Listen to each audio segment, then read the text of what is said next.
ఎండగట్టే క్రమంలో ప్రజాస్వామ్యబద్ధంగా నిన్న రాష్ట్రంలోని అన్ని నియోజకవర్గ కేంద్రాల్లో అన్ని మండల కేంద్రాలలో శాంతియుతంగా ప్రజాస్వామ్య పద్ధతుల్లో మా పార్టీ నాయకత్వం మొత్తం కూడా నిరసన కార్యక్రమాలు చేపట్టింది. అందులో గౌరవ శాసనసభ్యులు, శాసన మండలి సభ్యులు, గౌరవనీయులైన పార్లమెంట్ సభ్యులు, అదేవిధంగా మాజీ శాసనసభ్యులు, మాజీ శాసన మండలి సభ్యులు అందరం కూడా ఎక్కడి వారం అక్కడ పాల్గొన్నాం.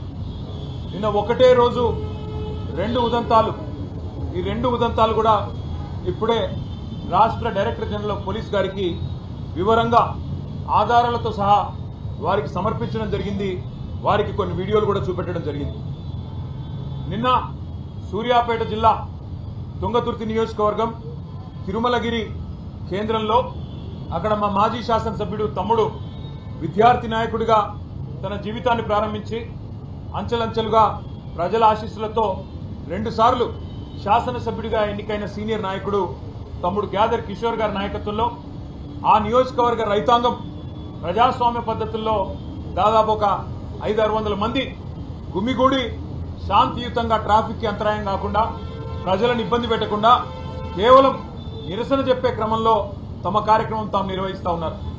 50 మంది కిరాయి మూకలు, కాంగ్రెస్ గూండాలు తాగిన మత్తులో అక్కడ స్థానిక పోలీస్ యంత్రాంగంతో కుమ్మక్కై ఆ నిరసన శిబిరం మీద దాడి చేసి ఆకస్మికంగా సుతిల్ బాంబులేసి గుడ్లు, చెప్పులు, రాళ్లు కొట్టి హింసాయుత వాతావరణాన్ని కల్పించే ప్రయత్నం చేసినారు. మా వాళ్ళు నిజానికి కనుక తిరగబడితే నిన్న 50 మంది కాంగ్రెస్ మూకలో, కాంగ్రెస్ గూండాలలో ఒక్కడు కూడా మిగిలేటోడు కాదు. కానీ హింస ప్రజాస్వామ్యంలో హింస సమాధానం కాదు కాబట్టే మా వాళ్ళు గమ్మున ఉన్నారు. నిన్న దుర్మార్గం ఏంటంటే పోలీసు వాళ్ళు స్వయంగా స్థానిక పోలీసులు ఆ నిరసన శిబిరం యొక్క టెంట్లు కూడా వాళ్ళు కూల్చేసి ఆ గూండాలకు వత్తాసు పలకడం ఏదైతే ఉందో ఇది రాష్ట్రంలో నడుస్తున్న రేవంత్ రెడ్డి అనే ఒక పిరికి పంద పరిపాలనకు ఇది సంకేతంగా, నిదర్శనంగా మేము అనుకుంటా ఉన్నాం. ఎందుకంటే ప్రజల్లోకి పోయి రైతులకు సమాధానం చెప్పే దమ్ము లేని దద్దమ్మ ఈ ముఖ్యమంత్రి. మేము అడిగినాం, చేతనైతే రా, ఏ ఊరికి పోతావో రా, ఏ మండలానికి పోతావో పోదాం, నీ కాన్స్టిట్యున్సీ కొడంగల్ పోదామా, లేదా నీ సొంత ఊరు, నువ్వు పుట్టిన ఊరు కొండారెడ్డిపల్లె పోదామా, వస్తావా అని అడిగినాం. ఎక్కడికి రాలేదు. కానీ ఢిల్లీకి పోయినాడు 20వ సిగ్గు లేకుండా ఢిల్లీకి తొత్తుగా, ఢిల్లీకి గులాముగా ఇలా ఈ ముఖ్యమంత్రి గారు గల్లీలో తిరిగి ప్రజలు అవస్థల్లో ఉంటే క్షేత్రంలో తిరగాల్సిన ముఖ్యమంత్రి, మంత్రులు ఇవాళ అడ్డగోలుగా ఈ రకంగా పోలీసులను అడ్డం పెట్టుకొని, ఈ రకంగా కిరాయి గూండాలను అడ్డం పెట్టుకొని ప్రజలను భయభ్రాంతులకు గురి చేసి గొంతు నొక్కాలనే ప్రయత్నం చేస్తూ ఉన్నారు. నిన్నటికి నిన్న ముఖ్యమంత్రి గారి సొంత ఊరు కొండారెడ్డిపల్లిలో 2 మహిళా జర్నలిస్టులు ఏమడిగినారు పోయి వాళ్ళు? ముఖ్యమంత్రిని బూతులు తిట్టినరా? ముఖ్యమంత్రి లాగులో తొండలిసి పెడతామని చెప్పినరా? ముఖ్యమంత్రిని చెట్టు కట్టేసి కొడతామన్నారా? ముఖ్యమంత్రి గుడ్లు వీకి గోటీలు ఆడతామన్నారా? ఏమన్నారు? ఏం తప్పుడు మాటలు మాట్లాడినారు? వాళ్ళు పోయి కేవలం ముఖ్యమంత్రి సొంత ఊళ్ళో రుణమాఫీ అయిందా లేదా అని రైతులను అడుగుతుంటే అక్కడ కాంగ్రెస్ చిల్లరగాళ్లు, కాంగ్రెస్ కిరాయి గూండాలు 2 మహిళా జర్నలిస్టుల మీద దాడి చేయడమే కాకుండా వారిని కొండారెడ్డిపల్లె నుండి, అచ్చంపేట నియోజకవర్గం నుండి కల్వకుర్తి నియోజకవర్గం వెల్దండ పోలీస్ స్టేషన్ దాకా వాళ్లను కార్లేసుకొని సినిమాల్లో చూపెట్టినట్టు వాళ్ళను వెంబడించి బెదిరించి వాళ్ళ మీద పడి రక్కినంత పనిచేసి నికృష్టంగా ఈ ముఖ్యమంత్రి నికృష్ట మనస్తత్వానికి ఒక నిదర్శనంగా కాంగ్రెస్ నాయకులు, కాంగ్రెస్ కార్యకర్తల తీరు ఉందని చెప్పక తప్పడం లేదు. ఇవాళ నేను అడుగుతా ఉన్నా, ఏం తప్పు చేసినారా 2 ఆడబిడ్డలు? వాళ్ళిద్దరికీ ఇవాళ ముఖ్యమంత్రి గారికి క్షమాపణ చెప్పాలా? నీ సొంత ఊర్లో, నీ సొంత ఇంటి ముందు 2 తెలంగాణ ఆడబిడ్డల్ని, విజయారెడ్డిని, ఆవుల సరితా యాదవ్ని, 2ని అవమానించింది నీ పార్టీ. ఎందుకు అవమానించింది? ఒకే ఒక కారణం, నీ బండారం బయట పెడుతున్నందుకు, నీ రుణమాఫీ జరగలేదు అనే వాస్తవాన్ని ప్రజల్లోకి తీసుకుపోతున్నందుకు ఇవాళ వాళ్ళ మీద ఈ రకంగా దాడి చేయడమే కాకుండా మళ్ళీ నిన్నటి నుంచి నికృష్టమైన రోత పుట్టించే వార్తలతో సోషల్ మీడియాలో కూడా నికృష్టమైన మాటలు మాట్లాడుతూ ఉన్నారు కాంగ్రెస్ నాయకులు. నేను ముఖ్యమంత్రిని అడుగుతా ఉన్నా, దమ్ముంటే నీ భాషలో చెప్పాలంటే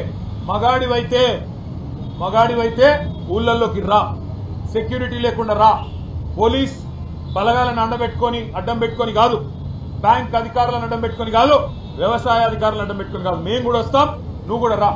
ఏ ఊరికి పోతావో పోదాం. ఎక్కడ కూడా చారాన రుణమాఫీ కాలే, ఎక్కడ కూడా రుణమాఫీ అనేది పూర్తి కాలే.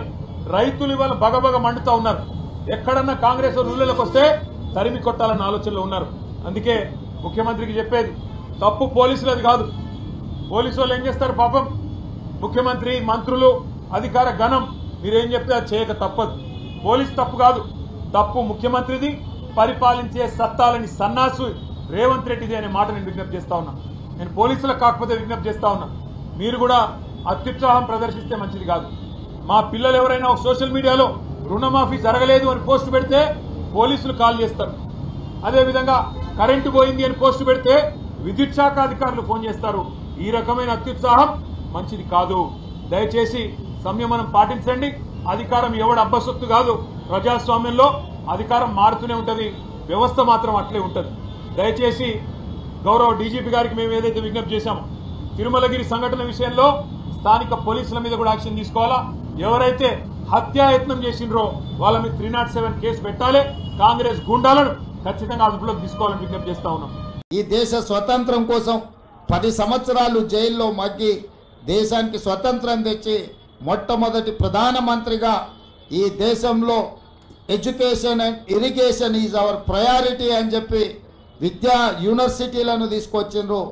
సాగునీటి ప్రాజెక్టులను కట్టి ఈ దేశాన్ని కరువు నుంచి బయటపడేసిండ్రు. అట్లాంటి వారసత్వంలో వచ్చిన రాజీవ్ గాంధీ గారు, వారి సతీమణి శ్రీమతి సోనియా గాంధీ గారు ఉక్కు సంకల్పంతో 60 సంవత్సరాల తెలంగాణ ఆకాంక్షను, తెలంగాణ రాష్ట్రాన్ని ఏర్పాటు చేయడం ద్వారా వారు మన కళను సాకారం చేశారు. అంత గొప్ప స్ఫూర్తి ప్రదాత అయిన తెలంగాణ రాష్ట్రాన్ని ఇచ్చిన శ్రీమతి సోనియా గాంధీ గారికి భర్త, శ్రీమతి ఇందిరాగాంధీ గారికి పుత్రుడు, పండిత్ జవహర్లాల్ నెహ్రూ గారి మనమడు, ఈ దేశ ప్రధానమంత్రి రాజీవ్ గాంధీ గారి విగ్రహాన్ని సచివాలయం ముందు పెడితే కొంతమంది సన్నాసుల విగ్రహాన్ని తొలగిస్తామని ఈరోజు మాట్లాడుతున్నారు. అధికారం పోయినా బలుపు మాత్రం తగ్గలేదు. నీ బలుపు అనగదీసే బాధ్యత ఇక్కడున్న మా కాంగ్రెస్ పార్టీ కార్యకర్తలు తీసుకుంటారని చెప్పి ఈ టీఆర్ఎస్ సన్నాసులకు నేను చెప్పదలుచుకున్నా. ఆ సన్నాసి దుఃఖం బాధ ఏందని నేను కనుక్కుంటే అక్కడ వాళ్ళ అయ్య విగ్రహం పెడదాం అనుకున్నాడట. వాళ్ళ అయ్య పోయేదెప్పుడు, వీడు పెట్టేదెప్పుడు అక్కడ విగ్రహము?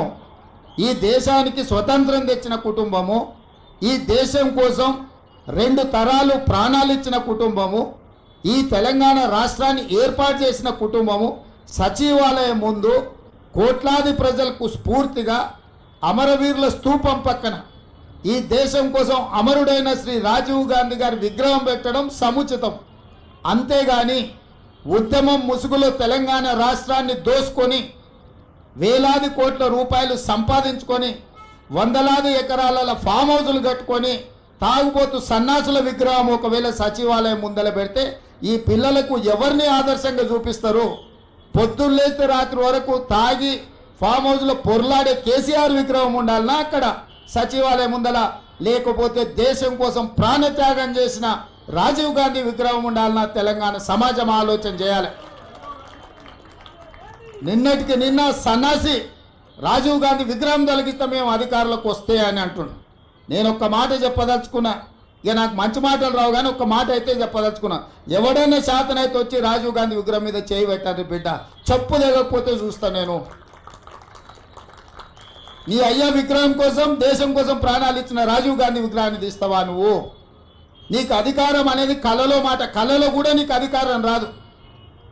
అసెంబ్లీ ఎన్నికల్లో 39 సీట్లు ఇస్తే, పార్లమెంట్లో వస్తే 7 సీట్లలో డిపాజిట్ పోయింది, 15 సీట్లలో 3rd ప్లేస్లో వచ్చిన సన్నాసి నీ పార్టీ మళ్ళీ అధికారంలోకి వస్తుందా?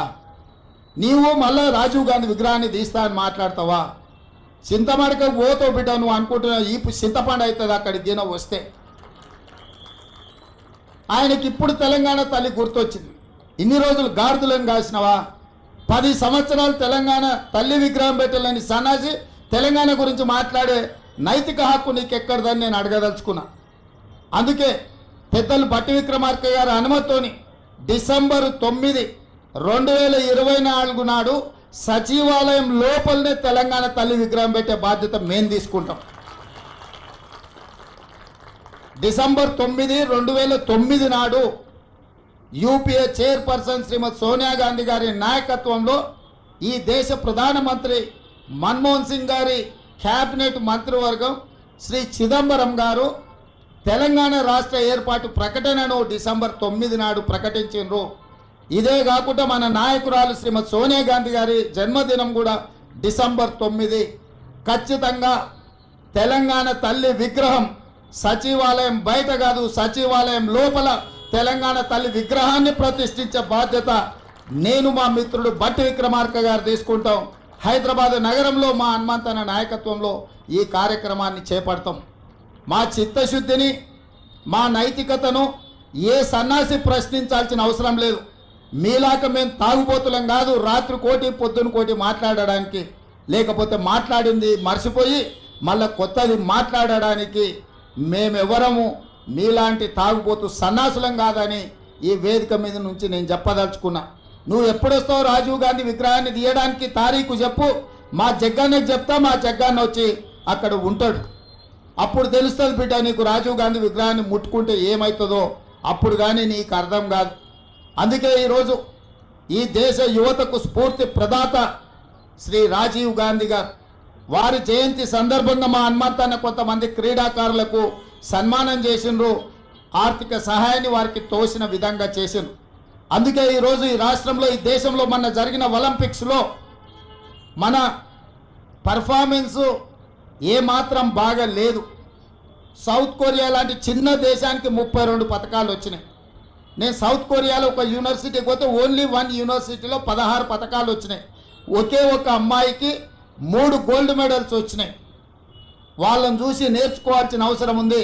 అందుకే సౌత్ కొరియన్ స్పోర్ట్స్ యూనివర్సిటీ లాగా యంగ్ ఇండియా స్పోర్ట్స్ యూనివర్సిటీని తెలంగాణలో ప్రారంభిస్తున్నాం.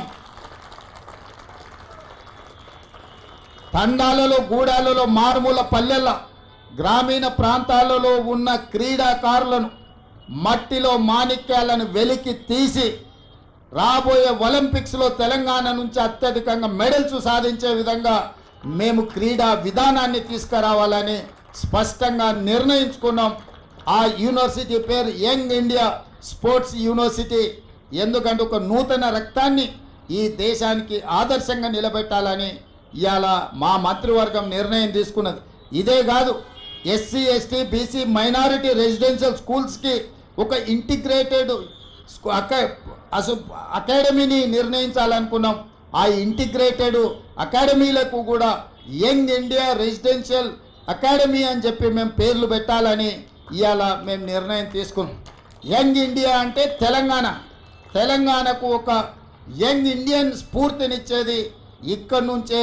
కాబట్టి తెలంగాణ నుంచి ఈ యంగ్ ఇండియా అనే పదము 1920 నుంచి 1931 వరకు మహాత్మా గాంధీ గారు స్వతంత్ర పోరాటంలో ఒక పత్రిక నడిపారు.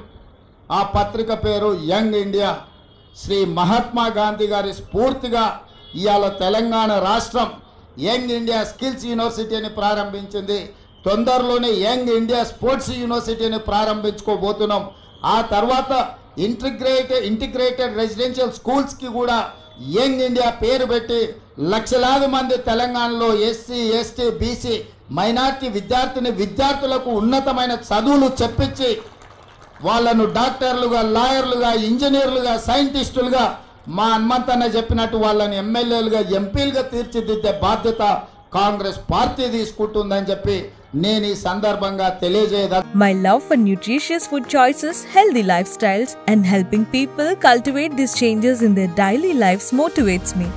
I have explored a few options, but Sun Institute is the obvious choice for my journey. Sun International, Hyderabad, Visakhapatnam.